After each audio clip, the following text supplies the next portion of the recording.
Waalaikumsalam warahmatullahi wabarakatuh. Alhamdulillah kita bisa ketemu di pertemuan yang ke-11. Tolong saya absen, wajahnya muncul.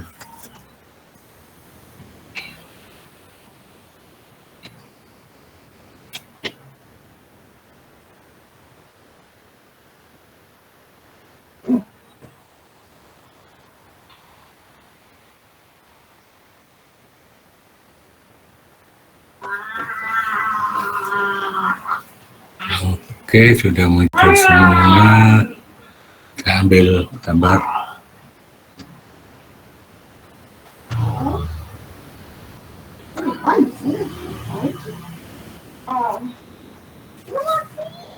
Oke, terima kasih. Kita mulai. Yang punya tugas presentasi dipersilakan. Kelompok 2 dulu.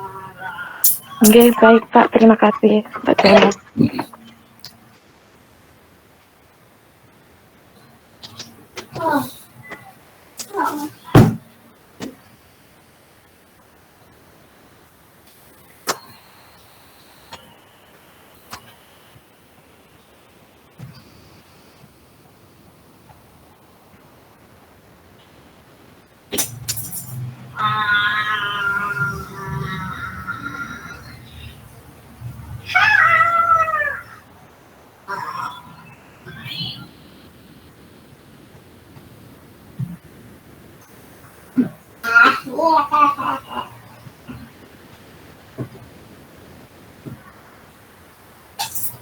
Mohon maaf Pak Jono, apa sudah terlihat?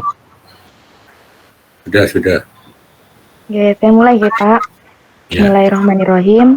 Assalamualaikum warahmatullahi wabarakatuh. Waalaikumsalam warahmatullahi wabarakatuh. Terima kasih sebelumnya kepada Bapak Jono yang telah mempercayai dan memberikan kami kesempatan kelompok 2 untuk mempresentasikan kembali mengenai siklus pembiayaan. Di sini saya bersama kedua rekan saya, yakni Andrea Puspita Ambarwati dan juga Yunita Chandra Sisyadewi. Pada kesempatan kali ini, kami akan menjelaskan kembali mengenai siklus pembiayaan. Siklus pembiayaan terdiri yang pertama akan menjelaskan mengenai pengertian, terus kemudian tujuan audit berdasarkan esensi laporan keuangan, dan juga pertimbangan perencanaan auditnya. Yang pertama, pengertian. Siklus pembiayaan ini merupakan siklus yang berkaitan dengan siklus investasi, yakni lebih tepatnya adalah untuk pembiayaan atas aset tetap. Dalam siklus pembiayaan ini sendiri mencakup 2 kelompok transaksi utama, yakni transaksi hutang jangka panjang dan juga terkait dengan transaksi ekuitas pemegang saham. Kemudian adalah tujuan audit. Tujuan audit tertentu untuk siklus ini berdasar dengan 5 kategori aset si laporan keuangan diuraikan sebagai berikut. Yang pertama, kategori pertama adalah keberadaan atau keterjadian. Tujuan audit atas transaksinya meliputi beban bunga dan juga transaksi dalam laporan laba rugi, menyajikan pengaruh transaksi hutang jangka panjang dan peristiwa yang terjadi selama periode berjalan.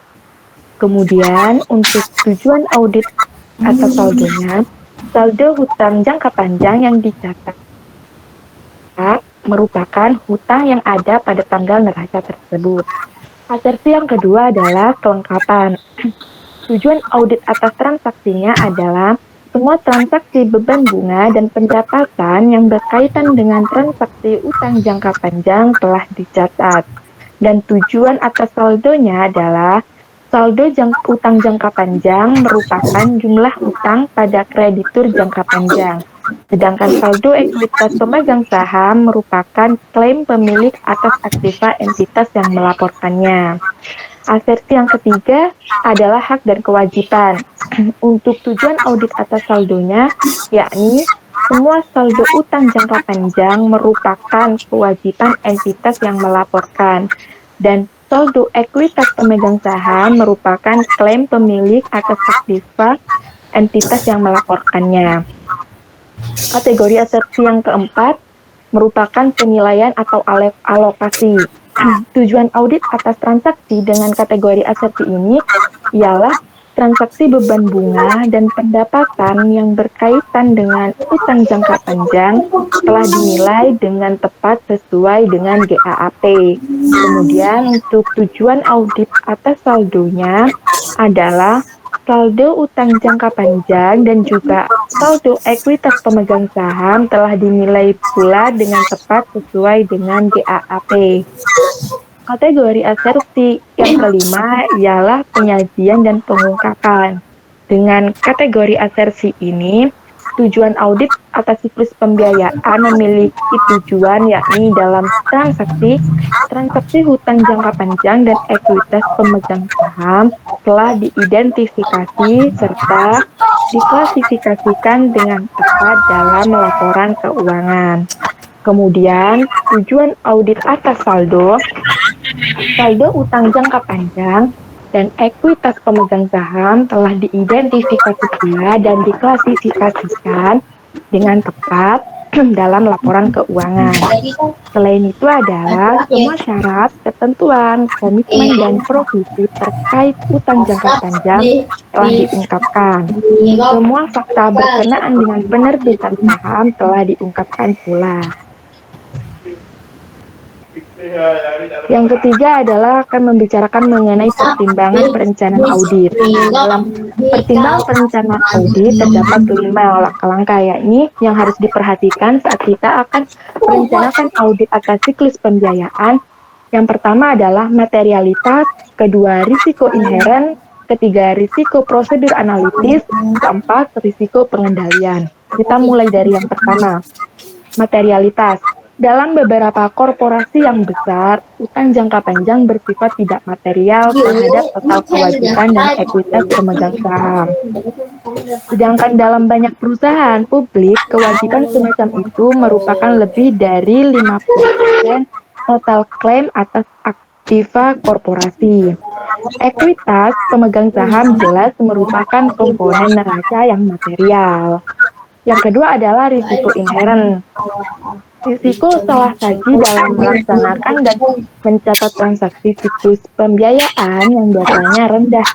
Dalam banyak perusahaan, transaksi ini tidak sering terjadi, kecuali untuk pembayaran dividen dan bunga yang sering kali ditangani oleh agen-agen dari luar. Yang ketiga adalah risiko prosedur analitis. Dalam risiko prosedur analitis ini merupakan unsur dari risiko deteksi bahwa prosedur analitis akan mendeteksi kesalahan yang material. Indikatornya meliputi kebutuhan entitas akan pembiayaan, kemampuannya untuk melunasi utang, dan kelayakan gaya bunga.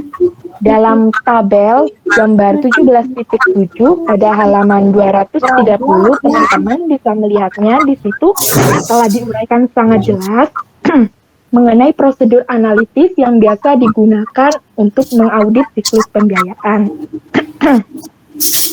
Kemudian untuk risiko pengendalian dalam pertimbangan perencanaan audit siklus pembiayaan adalah terdiri dari 2. Penerapan dari masing-masing kategori aktivitas pengendalian dapat ditemukan dalam siklus pembiayaan dan disajikan dalam 2 bagian berikut ini. Yang pertama adalah dokumen dan catatan umum. Beberapa dokumen yang disebutkan dalam siklus investasi seperti sertifikat saham dan obligasi serta kontrak obligasi juga penting dalam siklus pembiayaan, kecuali perspektifnya telah berubah dari investor ke penerbit. Selain itu, transaksi siklus pembiayaan dapat juga melibatkan ayat jurnal dalam jurnal umum dan jurnal penerimaan serta pengeluaran untuk penerbitan dan penarikan sekuritas hutang serta ekuitas, akrual dan pembayaran bunga, serta pengumuman dan pembayaran dividen. Kemudian aktivitas pengendalian yang kedua adalah dari siklus pengendalian ini mengenai fungsi dan pengendalian yang berkaitan. Fungsi-fungsi pembiayaan dan aktivitas pengendalian yang saling terkait dan bertalian dengan siklus pembiayaan yang pertama adalah mengotorisasi obligasi dan modal saham. Dewan Direksi biasanya mengotorisasi transaksi pembiayaan berdasarkan pada aktivitas perencanaan dan investasi strategisnya. Kemudian yang kedua adalah menerbitkan obligasi dan modal saham. Penerbitan ini dilakukan sesuai dengan otorisasi Dewan Komisaris serta persyaratan hukum dan hasilnya segera didepositokan secara utuh. Sertifikat obligasi dan saham yang belum diterbitkan diamankannya secara fisik.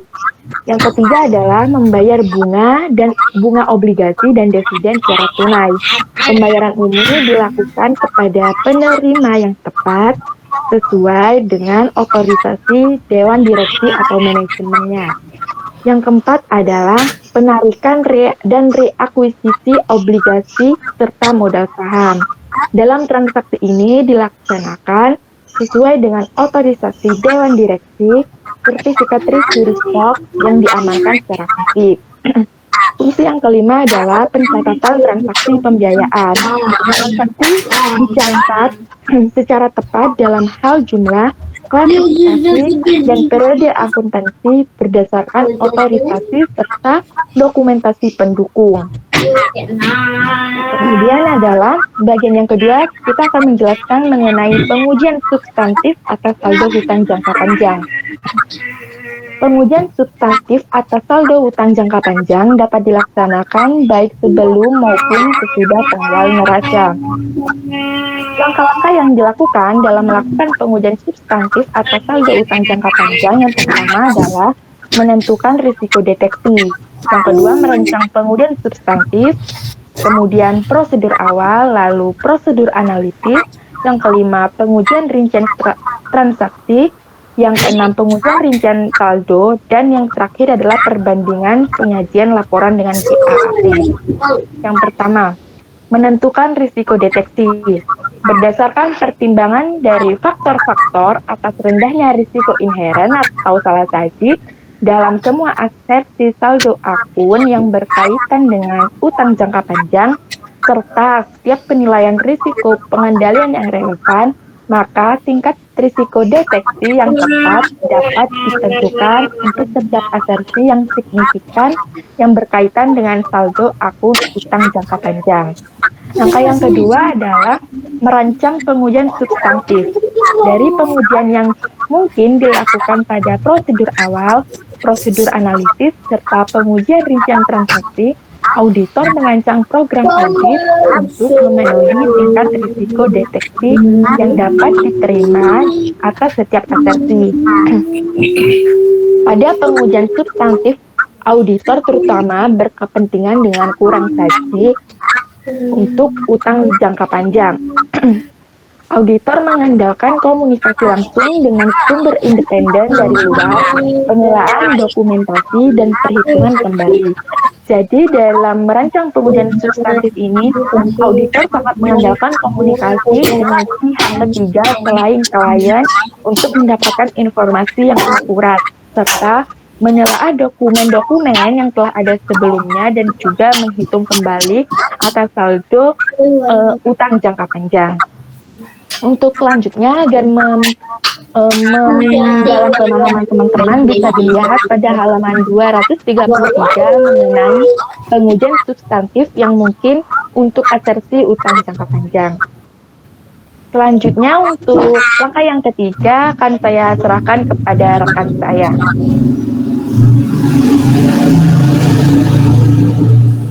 Yang selanjutnya dalam pengujian substantif ada pertama prosedur awal. Prosedur awal yang biasa dilakukan untuk saldo hutang jangka panjang seperti mendapatkan pemahaman tentang bisnis dan industrinya, menentukan kebutuhan entitas akan pembiayaan eksternal, dan kemampuan untuk melunasi hutang. Karena pembiayaan begitu jelas berkaitan dengan aktivitas investasi, maka auditor dapat melaksanakan prosedur-prosedur tersebut secara serentak. Prosedur ini juga berkaitan dengan komponen ketepatan matematis dan klerikal dari asersi penilaian atau alokasi, serta dilaksanakan dengan menggunakan skedul hutang jangka panjang sebagai dasar untuk pengujian substantif tambahan. Hutang jangka panjang yang berkaitan dapat mencangkup dengan skedul yang terpisah untuk besok bayar jangka panjang ke bank, kewajiban memiliki modal dan daftar pemegang obligasi yang disiapkan oleh perwalian atau trustee obligasi. Yang kedua, prosedur analitis. Suatu bagian penting dari audit atas hutang jangka panjang adalah menentukan bahwa informasi keuangan yang akan diaudit konsisten dengan harapan auditor. Hal ini mencakup mengenai pengetahuan atau atas bisnis dan industri serta risiko prosedur analitis. Menyajikan prosedur yang dapat dilaksanakan auditor untuk menilai kelayakan informasi laporan keuangan berkenaan dengan hutang jangka panjang dan beban bunga. Ketika melakukan prosedur analitis, auditor harus mempertahankan tingkat skeptisme profesional yang tepat dan menyelidiki hasil-hasil yang abnormal. Next, dan yang ketiga, pengujian rincian transaksi. Untuk obligasi, auditor harus mendapatkan bukti tentang nilai nominal dan hasil bersih obligasi itu pada tanggal penerbitan. Penerbitan instrumen hutang ini harus ditelusuri ke penerimaan kas, bagaimana yang dibuktikan oleh surat kiriman uang dari pialang.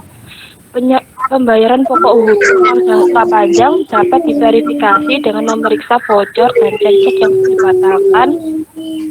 Sementara pembayaran penuh dapat divalidasi dengan memeriksa wesel yang dibatalkan atau sertifikat obligasi. Apabila menyangkut pembayaran cicilan, maka kelayakannya dapat ditelusuri ke skedul pembayaran kembali. Obligasi juga dapat dikonversi menjadi saham. Bukti-bukti tentang transaksi semacam itu dapat tersedia dalam bentuk sertifikat obligasi yang dibatalkan dan penerbitan sertifikat saham yang berkaitan.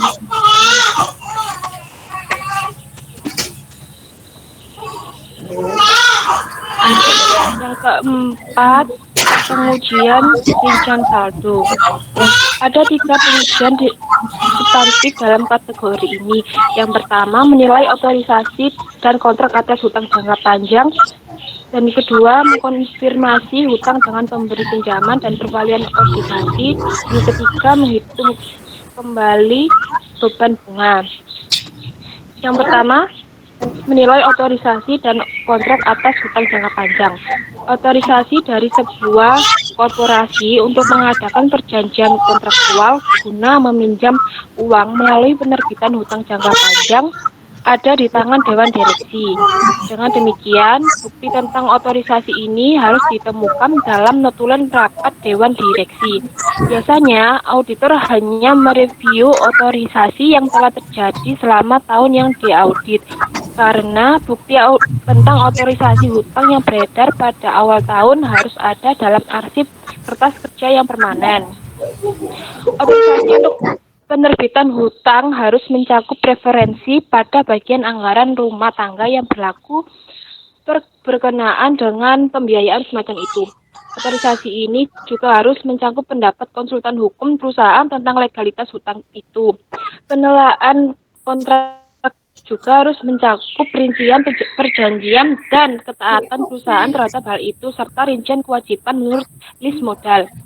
Dan yang kedua, mengkonfirmasi hutang dengan pemberi pinjaman dan perwalian obligasi. Auditor diharapkan untuk mengkonfirmasi eksistensi dan persyaratan hutang jangka panjang melalui komunikasi langsung dengan pemberi pinjaman serta trustee obligasi. Setiap konfirmasi harus memuat suatu permintaan atas status hutang itu saat ini dan transaksi tahun berjalan. Semua jawaban atas permintaan konfirmasi ini harus dibandingkan dengan catatan oleh setiap dibandingkan dengan catatan dan setiap perbedaan yang ada harus diselidiki. Mengkonfirmasi hutang jangka panjang yang berkaitan dengan asersi yang sama seperti dalam mengkonfirmasi hutang saham, yaitu keberadaan atau ketersediaan kelengkapan hak dan kewajiban serta penilaian atau alokasi. Dan yang ketiga, menghitung kembali beban bunga. Bukti tentang beban bunga dan hutang bunga akrual dapat dengan mudah diperoleh auditor. Auditor akan melakukan kembali perhitungan bunga klien dan menelusuri pembayaran bunga ke voucher pendukung, cek yang dibatalkan, serta jawaban atas permintaan konfirmasi. Sebaliknya, bunga akrual diverifikasi dengan menggunakan tanggal pembayaran bunga terakhir dan menghitung kembali jumlah yang dibukukan oleh klien. Apabila ada kupon bunga obligasi, maka auditor dapat memeriksa kupon yang dibatalkan dan merekonsiliasinya dengan jumlah yang dibayar. Apabila obligasi pada awalnya dijual dengan premi atau diskonto, maka auditor harus menelaah skedul amortisasi klien dan memverifikasi jumlah amortisasi yang dicatat melalui perhitungan kembali. Pengujian ini terutama diarahkan pada asersi keberadaan atau keterjadian, penilaian atau alokasi, dan kelengkapan untuk beban bunga dan hutang bunga. Pengujian ini juga memberikan bukti tentang asersi hak dan kewajiban untuk hutang bunga. Next. Yang selanjutnya yaitu perbandingan penyajian laporan dengan GAAP. Dalam mengevaluasi kelayakan klasifikasi dan pengungkapan hutang jangka panjang yang dibuat oleh klien, auditor harus selalu memperhatikan Statement of Financial Accounting Standard atau FASP yang berlaku. Pengujian terdahulu yang memeriksa kontrak utang dan mengkonfirmasi hutang memberikan data tentang klien untuk digunakan dalam perbandingan. Pengujian ini berkaitan dengan asersi penyajian dan pengungkapan. Next. Yang selanjutnya akan dibacakan oleh rekan saya.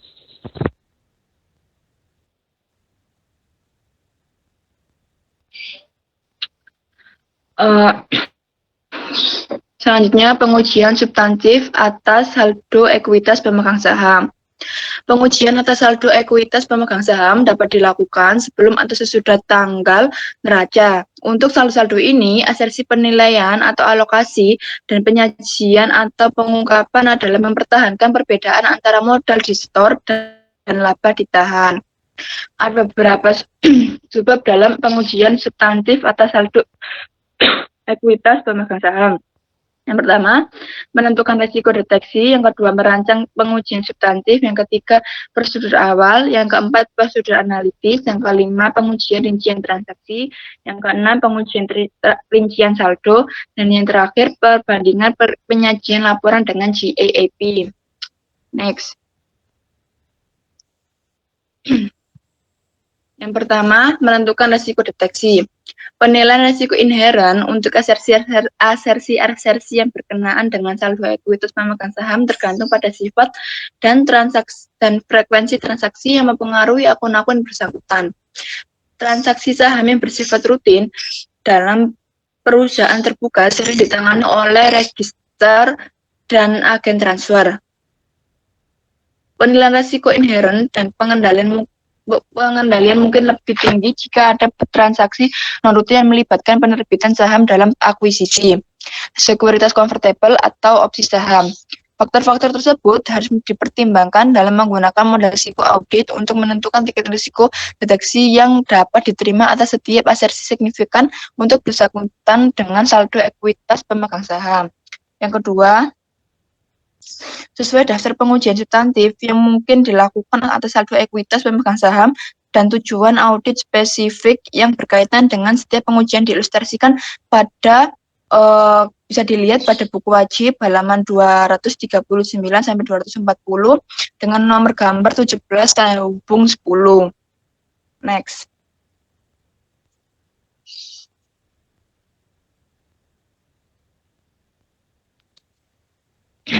Yang ketiga, prosedur awal. auditor harus mendapatkan pemahaman tentang bisnis dan industri serta menentukan kebutuhan entitas dan pembiayaan eksternal dan manfaat menggunakan pembiayaan dengan ekuitas guna mendukung pertumbuhan entitas itu. Pembiayaan dengan ekuitas dapat digunakan dengan baik untuk mendukung aktivitas investasi ataupun untuk mendukung investasi yang diperlukan dalam modal kerja, yakni pertumbuhan persediaan dan piutang yang diperlukan untuk mengembangkan entitas itu. Yang keempat, prosedur analitis. Bisa dilihat di buku wajib pada halaman 241 dengan kode gambar 17 dan hubung 11 menyajikan beberapa rasio yang biasa digunakan untuk mengevaluasi kelayakan ekuitas pemegang saham. Hubungan keuangan yang dinyatakan dalam rasio-rasio ini dapat bermanfaat untuk mengevaluasi kelayakan saldo-saldo ekuitas pemegang saham. Bukti yang diperoleh dari prosedur analitis ini berkaitan dengan asersi keberadaan atau keterjadian kelengkapan dan penilaian atau alokasi. Next.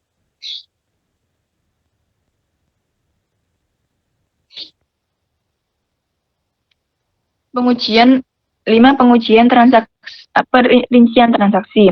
Kategori pengujian ini mencakup vouching ayat jurnal dalam akun, modal disetor dan laba ditahan seperti yang dijelaskan dalam bagian-bagian berikut. A. Vouching ayat jurnal ke akun modal disetor.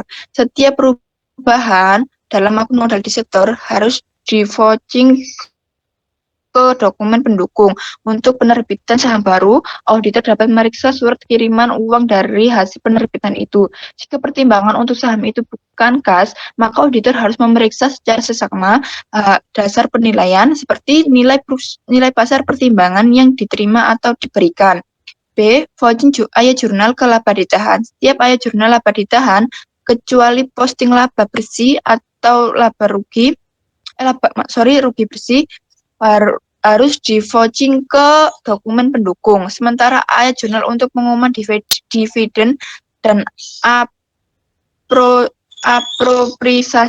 apropriasi laba ditahan ditelusuri ke buku notulen rapat. Dalam menentukan kelayakan pembagian, auditor harus 1. Menentukan bahwa hak preferensi atau hak lainnya dari pemegang saham dan setiap pembatasan pembagian dividen telah diakui. Yang kedua, menetapkan jumlah saham yang beredar pada tanggal pencatatan dan memverifikasi ketepatan total pengumuman dividen dengan menghitung kembali.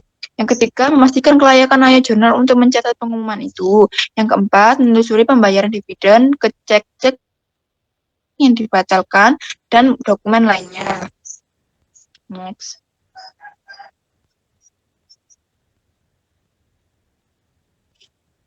Pengujian yang keenam, pengujian transaksi saldo. Pengujian substantif dalam kategori ini akan dijelaskan dalam 5 bagian. Yang pertama, review akte pendirian dan anggaran rumah tangga. Adalah pengujian substantif ini dirancang untuk menentukan bahwa modal saham telah diterbitkan sesuai hukum dan Dewan Komisaris telah bertindak dalam ruang lingkup wewenangnya. Yang kedua, mereview otorisasi dan persyaratan penerbitan saham. Semua penerbitan saham, reakuisisi saham, dan pengumuman dividen harus diotorisasi oleh Dewan Direksi. Dengan demikian, suatu penelaah atas notulen rapat harus memberikan bukti tentang transaksi ekuitas pemegang saham yang diotorisasi selama tahun berjalan. Auditor harus memeriksa setiap emisi atau penerbitan dan syarat-syarat serta membuat catatan yang tepat dalam kertas kerja. Yang ketiga, konfirmasi saham yang beredar dalam registrasi dan agen transfer. Apabila klien menggunakan registrasi, maka auditor harus dapat mengkonfirmasi total saham yang diotorisasi, diterbitkan, dan beredar pada tanggal neraca dengan register. Sebaliknya, konfirmasi dengan agen transaksi agen transfer akan memberikan bukti tentang saham yang dipegang oleh masing-masing pemegang saham.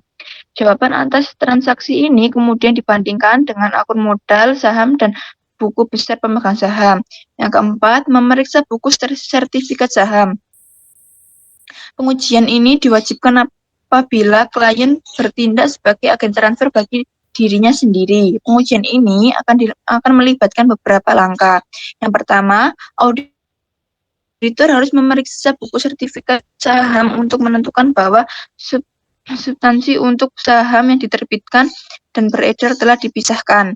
Sertifikat yang dibatalkan digabungkan pada sub yang asli dan semua sertifikat yang belum diterbitkan dalam keadaan utuh.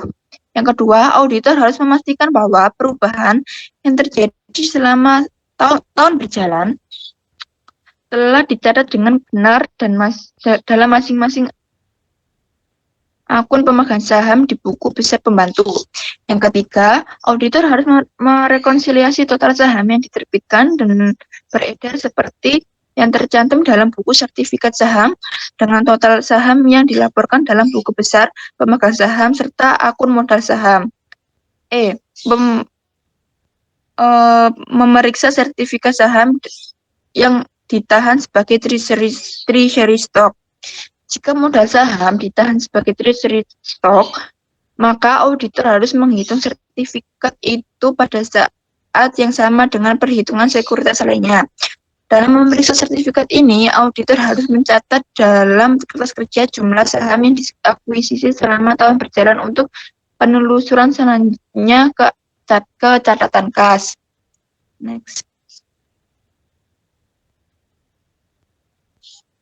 Yang ketujuh, perbandingan penyajian laporan dengan GAAP.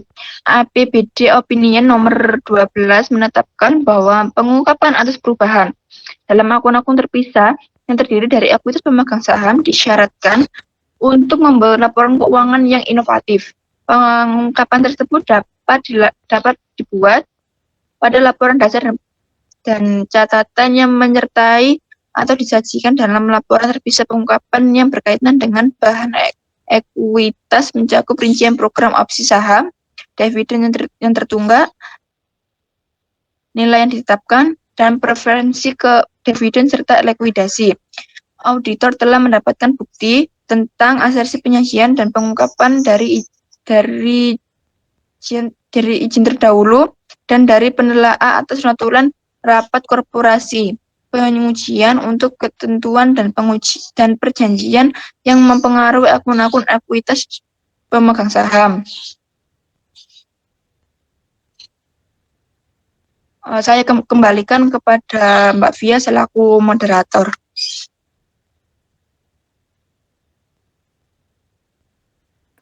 Baik, terima kasih Mbak Maria. Sekian presentasi dari kelompok 2 mengenai pengulasan kembali mengenai pemahaman atas siklus pembiayaan. Apabila ada pertanyaan bisa diajukan. Terima kasih. Assalamualaikum warahmatullahi wabarakatuh. Oke, terima kasih kelompok 2.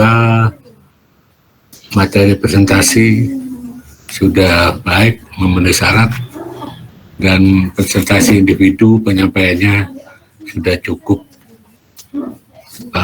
gamblang ya, bisa dipahami. Nah, untuk selanjutnya silakan kelompok 6.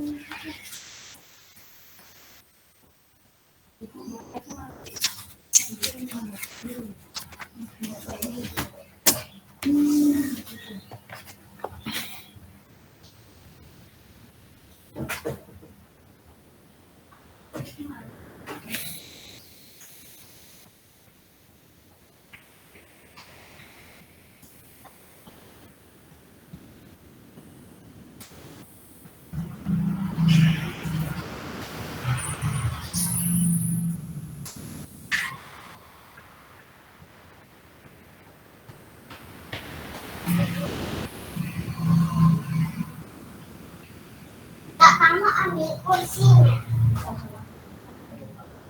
Kenapa? Emang dia merakitnya. Orang ayah belum bangun. Loh, aku udah bangun nih. Katanya Ayah tuh di sini tuh. Angkat kopi. Mungkin sekolah deh.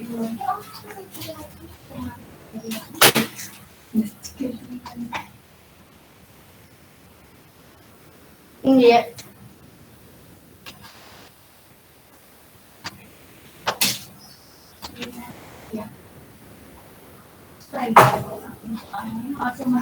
Apa? Apa? Apa?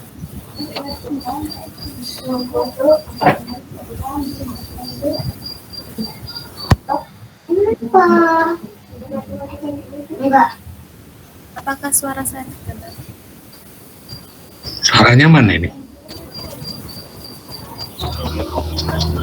Kak, mohon maaf. Yang harusnya maju kelompok sekarang itu kelompok 6 atau kelompok 4? Kelompok 4, sorry, kelompok 4 ya. Salah saya tadi.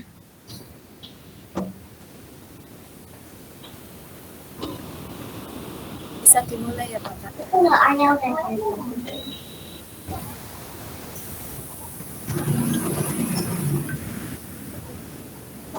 Oke, silakan dimulai.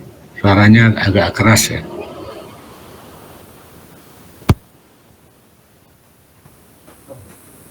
Ya, saya mulai. Assalamualaikum warahmatullahi wabarakatuh. Salah. Di sini kami dari kelompok 4 akan mempresentasikan tentang PSAK 26 dan PSAK 48 yang terdiri dari Jenny Utami, saya Anggita Kamarini, dan Megawati Hendri Putri. Untuk yang pertama kita akan membahas tentang PSAK 26, yaitu tentang biaya pinjaman.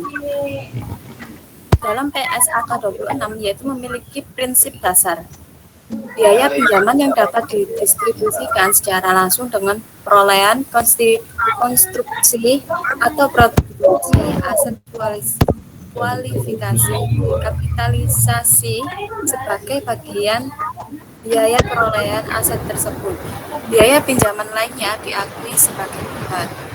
Untuk ruang lingkupnya, yaitu entitas tidak dipersyaratkan untuk menerapkan pernyataan ini untuk biaya pinjaman, yang terdiri dari aset kualifikasian yang diukur pada nilai wajar atau persediaan yang difabrikasi atau diproduksi dalam jumlah besar dengan dasar berulang.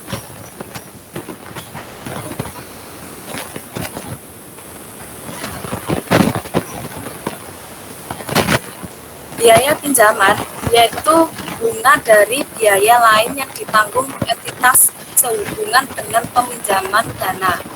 Biaya pinjaman dapat mencangkut seperti beban bunga yang dihitung menggunakan metode suku bunga efektif. Yang kedua, beban keuangan dalam sewa pembiayaan dan yang ketiga yaitu selisih kurs yang berasal dari pinjaman dalam mata uang asing sepanjang selisih kurs tersebut diperlakukan sebagai penyesuaian atas biaya bunga. Bergantung pada keadaan, aset tersebut dapat menjadi aset kualifikasian yang terdiri dari persediaan, pabrik, fasilitas pembangkit listrik, aset tak berwujud, dan properti investasi. Dalam pengakuan, yaitu entitas mengkapitalisasikan biaya pinjaman yang dapat didistribusikan secara langsung dengan perolehan, konstruksi, atau pembuatan aset kualifikasian sebagai bagian dari biaya perolehan aset tersebut. Biaya pinjaman yang dapat didistribusikan secara langsung dengan perolehan, konstruksi, atau pembuatan aset kualifikasian termasuk dalam biaya perolehan aset tersebut. Biaya pinjaman tersebut dikapitalisasi sebagai bagian biaya perolehan aset ketika kemungkinan besar biaya pinjaman tersebut menghasilkan manfaat ekonomi di masa depan untuk entitas dan dapat diukur secara andal. Biaya pinjaman yang dapat dikapitalisasi yaitu jika entitas meminjam dana secara spesifik untuk tujuan memperoleh aset kualifikasian, maka entitas menentukan jumlah biaya pinjaman yang dapat dikapitalisasi sebesar biaya pinjaman aktual yang terjadi selama periode dikurangi penghasilan investasi atas investasi sementara dari pinjaman tersebut. Dalam perjanjian pembiayaan untuk aset kualifikasian dapat mengakibatkan entitas memperoleh dana pinjaman dan menanggung biaya pinjaman terkait sebelum sebagian atau seluruh dana tersebut digunakan untuk pengeluaran atas aset kualifikasian. Jika entitas meminjam dana secara umum lalu menggunakannya untuk memperoleh suatu aset kualifikasian, maka entitas menentukan jumlah biaya pinjaman yang dapat dikapitalisasi dengan menerapkan suatu tarif kapitalisasi terhadap pengeluaran atas aset tersebut. Dalam keadaan tertentu, seluruh biaya pinjaman entitas induk dan entitas anaknya dapat dimasukkan ketika menghitung rata-rata tertimbang biaya pinjaman. Selisih lebih jumlah tercatat aset kualifikasian atas jumlah terpulihkan, yaitu ketika jumlah tercatat atau biaya perolehan yang diekspektasikan aset kualifikasian melebihi jumlah yang dapat dipulihkan atau nilai realisasi netonya, maka jumlah tercatat diturunkan nilainya atau dihapus, bukukan sesuai dengan pengaturan dalam pernyataan lain. Selanjutnya akan diterangkan oleh Jerry Utami. Mohon maaf Mbak Anggita, slide-nya kok nggak jalan ya?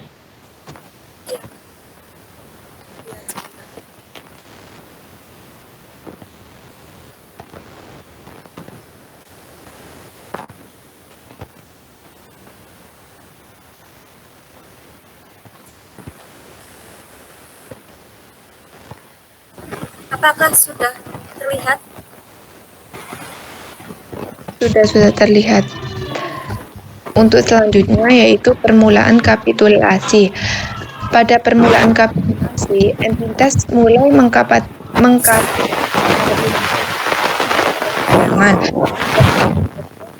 perolehan aset kualifikasian pada tanggal awal. Tanggal awal kapitulasi adalah tanggal ketika entitas pertama kali memenuhi seluruh kondisi. Kondisi seperti apa? Kondisi ketika terjadinya pengeluaran untuk aset, terjadinya biaya pinjaman, dan entitas atau suatu perusahaan telah melakukan aktivitas yang diperlukan untuk mempersiapkan atau dijual sesuai dengan intensinya. Penghentian sementara kapitulasi. Untuk entitas atau suatu perusahaan yang ingin menghentikan sementara kapitulasi biaya pinjaman selama periode yang diperpanjang, yang sangat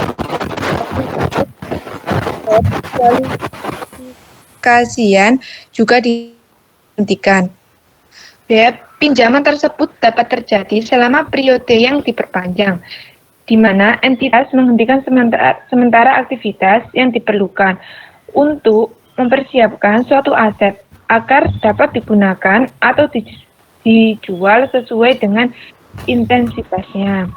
Untuk slide yang selanjutnya,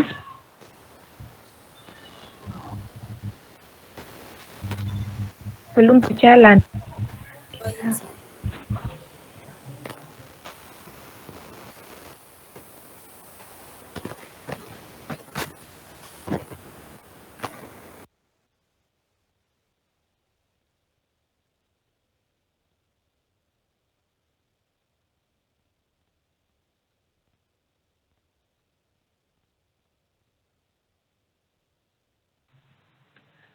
Untuk yang selanjutnya yaitu penghentian kapitulasi. Entitas menghentikan kapitulasi biaya pinjaman ketika substansial seluruh aktivitas yang diperlukan untuk mempersiapkan aset kualifikasian agar dapat digunakan atau dijual sesuai intensitasnya telah selesai.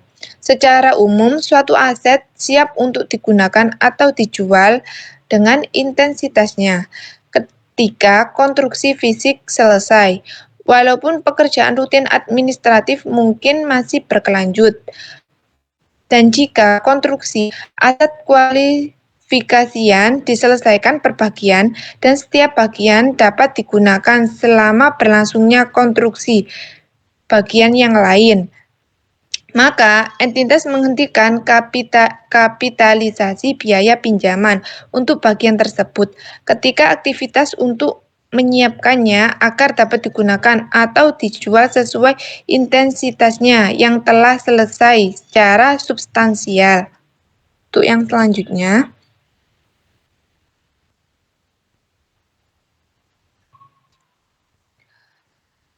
pengungkapan biaya pinjaman. Untuk pengungkapan yang pertama, jumlah biaya pinjaman yang dikapitalisasi selama periode dan tarif kapitalisasi yang digunakan untuk menentukan jumlah biaya pinjaman yang dapat dikapitalisasi. Untuk tanggal efektifnya, entitas menerapkan pernyataan untuk periode tahun buku yang dimulai pada atau setelah tanggal 1 Januari 2012. Sedangkan penarikan biaya pinjaman, pernyataan ini mengganti PSAK 26 pada tahun 2008 untuk biaya pinjaman. Yang selanjutnya, untuk PSAK 48 yaitu penurunan nilai aset. Menurut PSAK 48, pada setiap akhir periode pelaporan, entitas menilai apakah terdapat indikasi aset yang mengalami penurunan nilai atau tidak. Jika terdapat indikasi tersebut, maka entitas mengestimasikan jumlah terpulihkan aset tersebut. Suatu aset mengalami penurunan nilai jika jumlah tercatatnya melebihi jumlah terpulihkannya. Terdapat indikasi penurunan nilai. Yang pertama yaitu menguji penurunan nilai aset tak berwujud dengan masa manfaat tak terbatas atau aset tak berwujud yang belum dapat digunakan. Secara tahunan dengan membandingkan jumlah aset yang tercatat dengan jumlah yang terpulihkannya. Yang kedua yaitu dengan menguji penurunan nilai goodwill yang diperoleh dalam kombinasi bisnis secara tahunan. Yang selanjutnya akan dijelaskan oleh rekan saya. Dalam menilai apakah terdapat indikasi bahwa aset mungkin minimal mempertimbangkan. Dalam menilai apakah terdapat indikasi bahwa aset mungkin mengalami penurunan nilai, entitas minimal mempertimbangkan hal-hal berikut ini. 1. Terdapat indikasi yang diobservasi bahwa nilai aset telah turun secara signifikan selama periode tersebut, lebih dari yang diperkirakan sebagai akibat dari berjalannya waktu atau pemakaian normal. 2. Perubahan signifikan dalam hal teknologi pasar, ekonomi, atau lingkup hukum. 3. Suku bunga pasar atau tingkat imbal hasil pasar lain. 4. Jumlah tercatat aset neto entitas melebihi kapitalisasi pasarnya. Informasi dari sumber-sumber internal. 1. Terdapat bukti mengenai keusangan atau kerusakan fisik aset. 2. Perubahan signifikan atas penggunaan penghentian dan masa manfaat aset. 3. Bukti internal mengindikasikan bahwa kinerja ekonomi aset lebih buruk dari yang diharapkan. Next, Mbak. Elemen-elemen yang tercermin dalam perhitungan nilai pakai aset. 1. Estimasi arus kas masa depan yang diharapkan entitas akan diperoleh dari aset. 2. Harapan mengenai kemungkinan variasi dari jumlah atau waktu arus kas masa depan tersebut. 3. Nilai waktu uang dipresentasikan oleh suku bunga pasar bebas risiko yang berlaku. 3. Harga untuk menanggung ketidakpastian yang melekat pada aset. 4. Faktor-faktor lain seperti likuiditas yang akan dipertimbangkan oleh pelaku pasar dalam menilai arus kas masa depan yang diharapkan entitas akan diperoleh dari aset tersebut. Unit penghasil kas. Unit penghasil kas adalah kelompok aset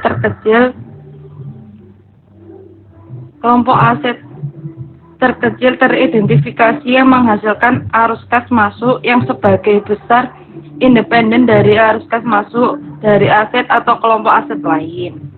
Jika terdapat indikasi bahwa aset mungkin mengalami penurunan nilai, maka jumlah terpulihnya diestimasi untuk aset individu tersebut. Jika tidak mungkin untuk mengestimasi jumlah terpulihnya aset individual, maka entitas menentukan jumlah terpulihkan dari unit penghasil kas yang mana aset tercakup. Jumlah terpulihkan dari aset individual tidak dapat ditentukan jika nilai pakai aset tidak dapat diestimasi mendekati nilai wajarnya dikurangi biaya pelepasan dan aset tidak menghasilkan arus kas masuk yang independen dari kelompok aset lainnya.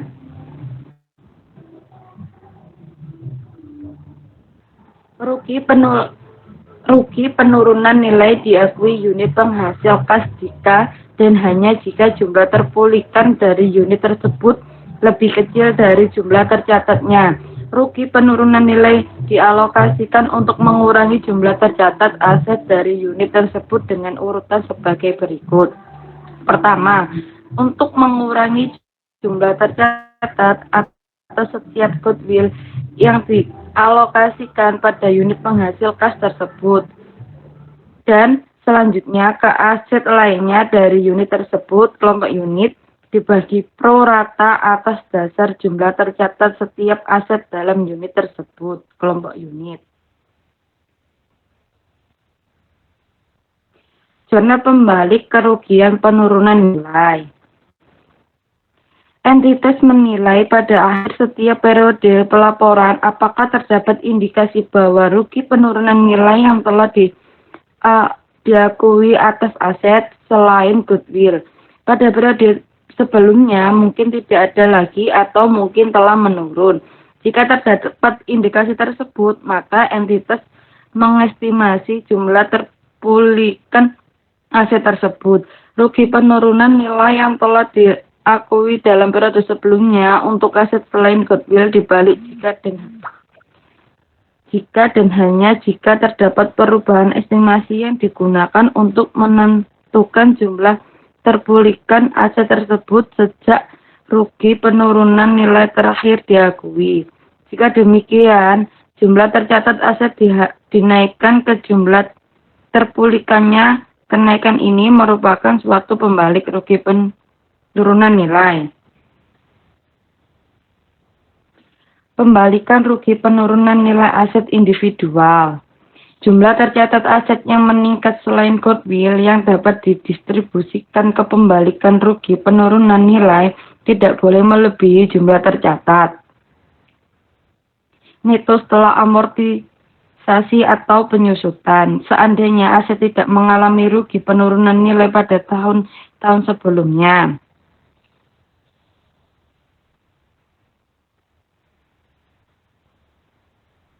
Pembalikan rugi penurunan nilai atas aset selain goodwill diakui segera dalam laba rugi.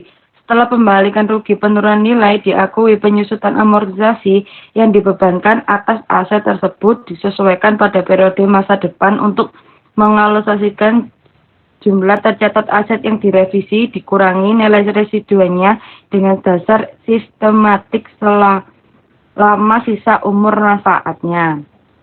Pembalikan rugi penurunan nilai unit penghasil kas. Dalam mengalokasikan pembalikan rugi penurunan nilai unit penghasil kas, jumlah tercatat aset tidak boleh dinaikkan di atas nilai yang terendah dari jumlah terpulihkan. Jumlah tercatat yang telah ditentukan seandainya tidak ada rugi penurunan nilai yang telah diakui untuk aset tersebut pada periode sebelumnya. pembalik rugi penurunan nilai goodwill. Rugi penurunan nilai yang diakui atas goodwill tidak dapat dibalik pada periode selanjutnya.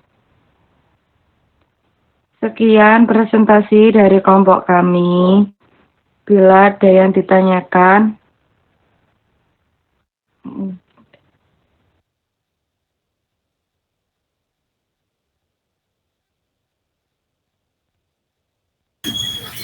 Oke, terima kasih kelompok 4. Kenapa saya mewajibkan Anda untuk presentasi kedua PSAK ini? Karena PSAK yang Anda sajikan tadi sangat terkait dengan siklus yang keempat, investasi dan pembiayaan. Jadi dua aset tersebut terikat dengan investasi dan pembiayaan. Nah, untuk ini tolong Anda buat T-akun sekitar 12 ya. Saya tunggu 5 menit. Anda siapkan kertas T-akun 12. Jadi buku besar T 12 buah.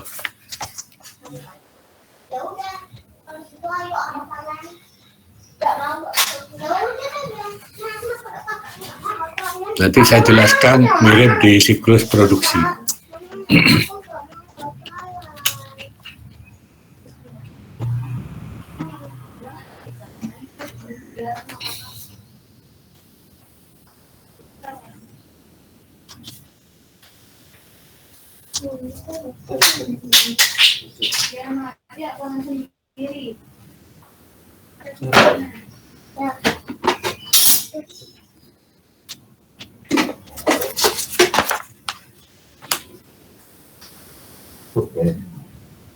Sudah ya?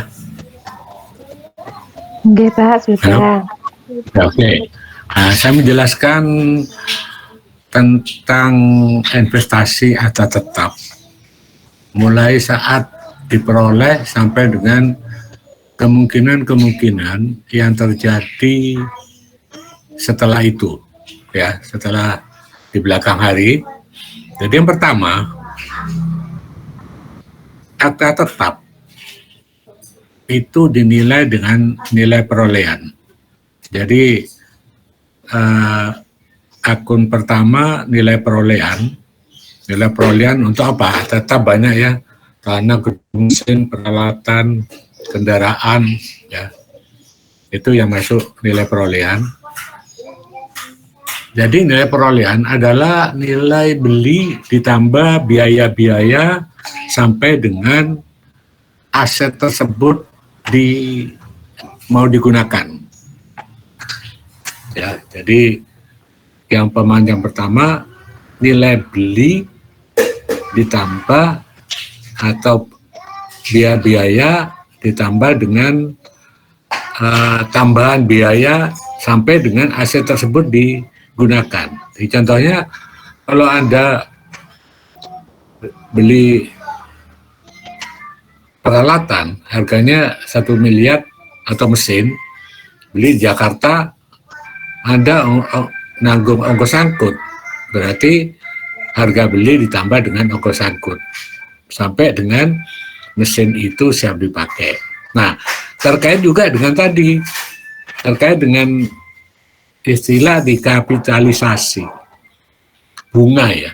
Jadi kalau ada aset yang dipinjami yang dananya diambil dari bunga, ya, yang boleh dibebankan menambah nilai perolehan itu adalah bunga selama proyek itu dilaksanakan. Kalau sudah selesai, bunganya masuk di beban ditangguhkan atau masuk di biaya lain-lain. Cuma kalau masuk biaya lain itu nilainya besar, makanya masuk di beban ditangguhkan dan nanti diamortisasi. Itu terkait dengan tadi pasal 48 ya. Jadi nilai perolehan itu yang penting nilai beli ditambah biaya-biaya sampai dengan aset tersebut digunakan. Ya. Nah, jadi yang terkait aset PSK 48, jadi Anda membangun satu gedung, ya, terus dananya diambil dari kredit bank. Gedungnya dikerjakan 1 tahun, kreditnya 2 tahun.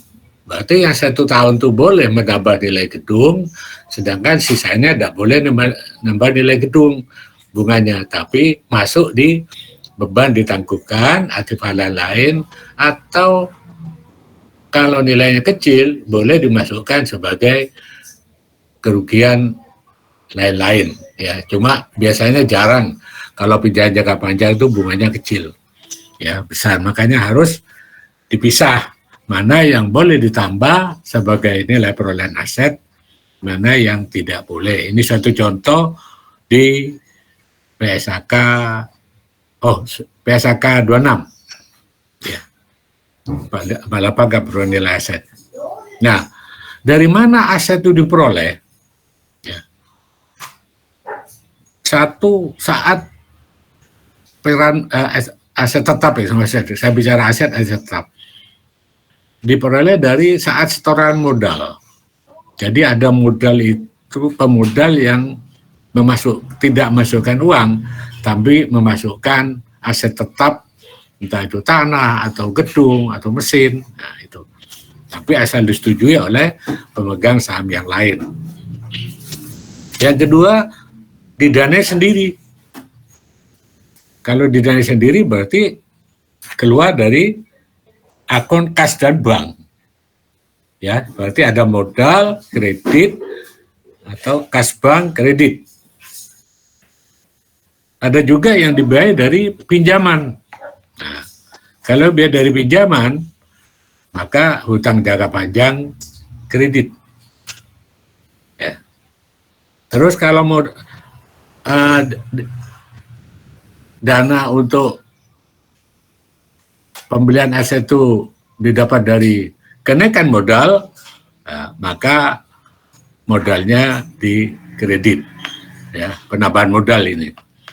Ini satu contoh kenapa saya suruh buat akun-akun sekian banyak, ya. Jadi supaya Anda tahu apa yang saya maksud, akun mana yang terlibat. Terus karena aset itu punya manfaat, punya umur ekonomis, makanya akan ada penyusutan. Ya, tentang metodenya Anda sudah tahu, ya, dari seluruh sampai nilai buku atau jam pemakaian. Jadi berarti ada akun beban penyusutan dan akumulasi penyusutan. Bebannya debit, akumulasinya kredit. Terus kemungkinan yang selanjutnya, aset tetap tersebut dijual. Ya, yang dijual bisa gedungnya, bisa peralatan, kendaraan, ya toh. Nah, di situ akibat ada penjualan aset tetap, itu akan ada kemungkinan akun laba penjualan atau rugi dari penjualan. Saya kira Anda paham ya. Jadi kalau aset tersebut dijual, ya, jadi kemungkinan ada laba penjualan dan rugi penjualan. Nah, terus berkembang tadi yang PSK 48, penurunan nilai aset. Di penurunan nilai aset itu ada macam-macam, ya. Salah satunya dengan tergantung terkait dengan mata kuliah ini tentang aset tetap. Tapi selain aset tetap itu ada aktiva tidak berwujud. Nah, tadi goodwill atau persediaan, ya, atau surat berharga penanaman sementara yang terkait kemarin tentang praktek audit, ya. Jadi kalau nilai pasarnya ada di bawah harga beli, harga perolehan, maka terjadi penurunan nilai saham ya yang Anda kerjakan ya. Oh, Anda sudah masuk ya, kayaknya sudah ya. Oh, belum sih. Surat ini, surat berharga sudah ya di audit praktek.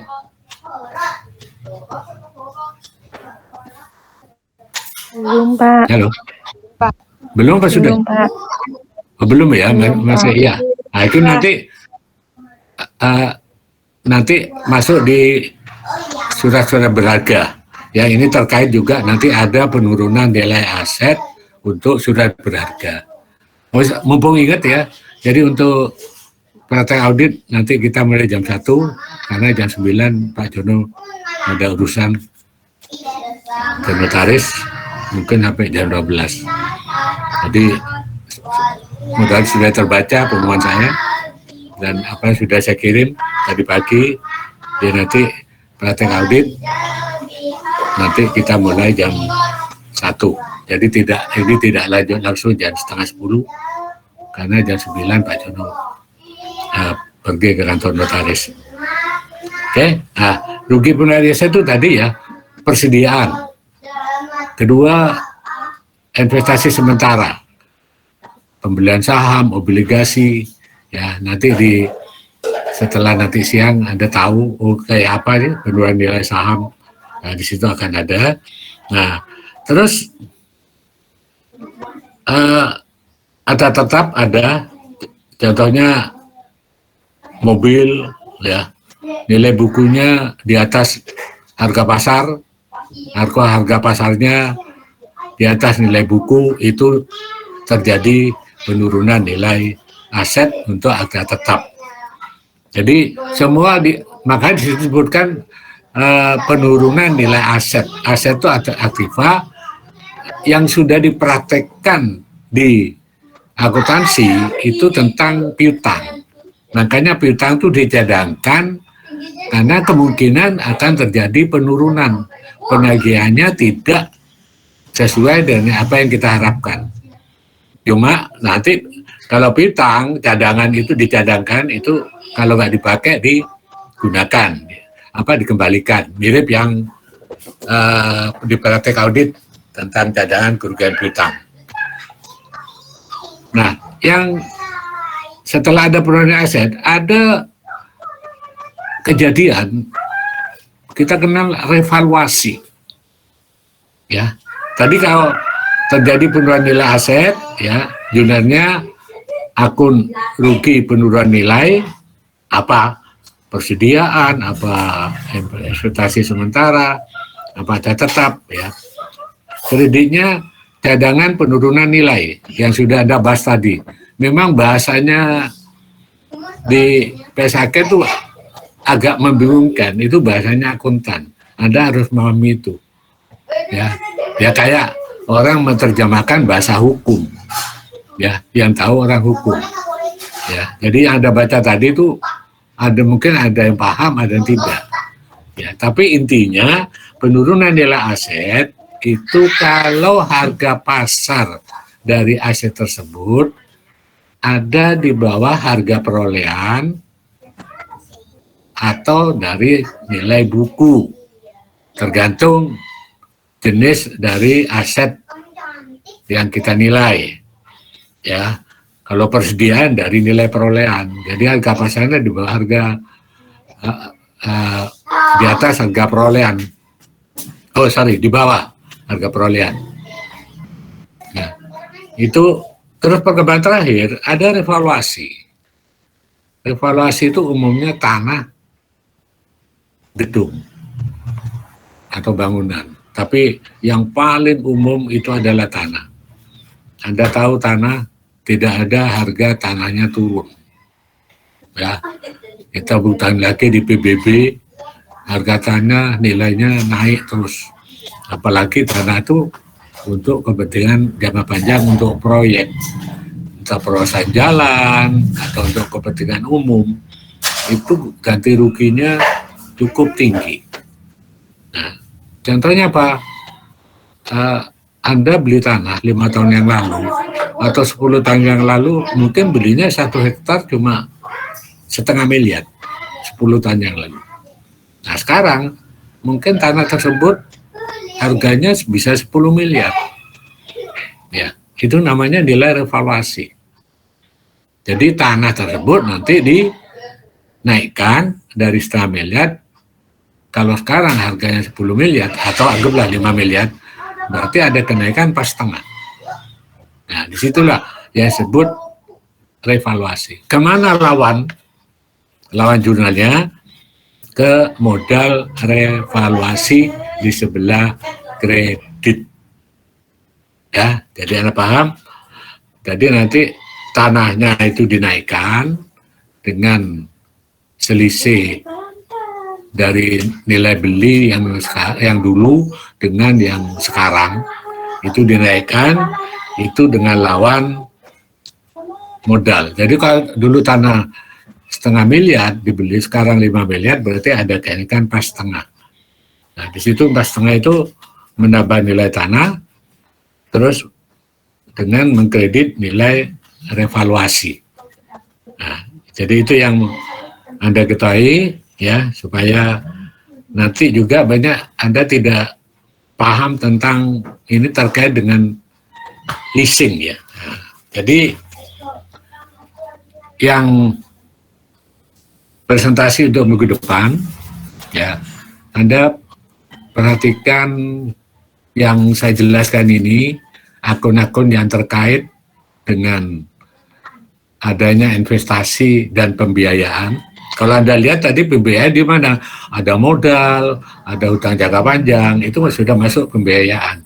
Ada kas bank, kredit, itu masuk pembiayaan. Cuma pengertian pembiayaan yang di buku itu yang dibeli dari modal sendiri itu tidak dianggap bukan pembiayaan, tapi modal dan hutang jangka panjang.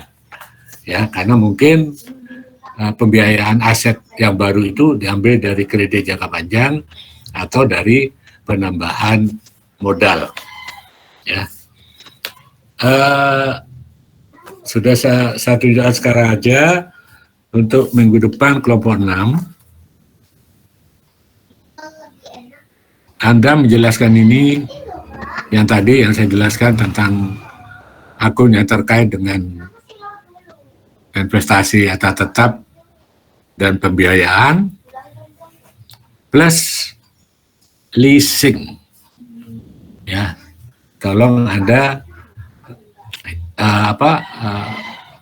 presentasikan diringkas tentang akuntansi leasing. Ini juga banyak tidak dipahami oleh mahasiswa ya, karena masalah leasing sekarang sudah memasyarakat ya, seperti Anda kredit sepeda motor itu, mobil sudah masuk bagi perusahaannya masuk leasing ya, dimana leasing nanti ada 2 modal leasing apa dan leasing apa. Nah, jadi yang prestasi minggu depan tanggung jawab kelompok 6 supaya dicatat. Oke, untuk materi soal kelompok nanti Anda setor paling lambat setengah 11, paling lambat. Saya kasih jaga waktu agak panjang ya. Di soal nomor buku wajib halaman 195 soal 16.28 ya, buku wajib halaman 195 soal 16.28, ini kelompok ya, paling lambat setengah 11 ya. Dan untuk yang akan datang sudah pasti kelompok 6 yang maju.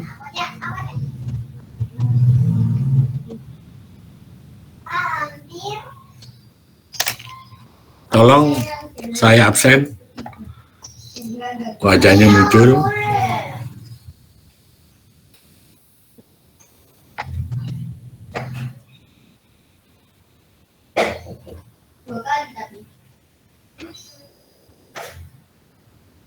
Jangan lupa pada TKD-nya kita ketemu jam 1. Sama maaf minta kesediaannya pengunduran waktu. Tak lagi saya mau berangkat sampai jam 12. Oke? Oke, terima kasih. Sampai ketemu nanti siang dan selamat mengerjakan. Tolong soal yang tadi di-sharing ya, di-share di grup. Jadi yang tidak punya buku supaya bisa yakin bahwa itu materinya itu. Oke, terima kasih. Jaga kesehatan. Assalamualaikum warahmatullahi wabarakatuh. Waalaikumsalam warahmatullahi wabarakatuh. Ya. Boleh mundur.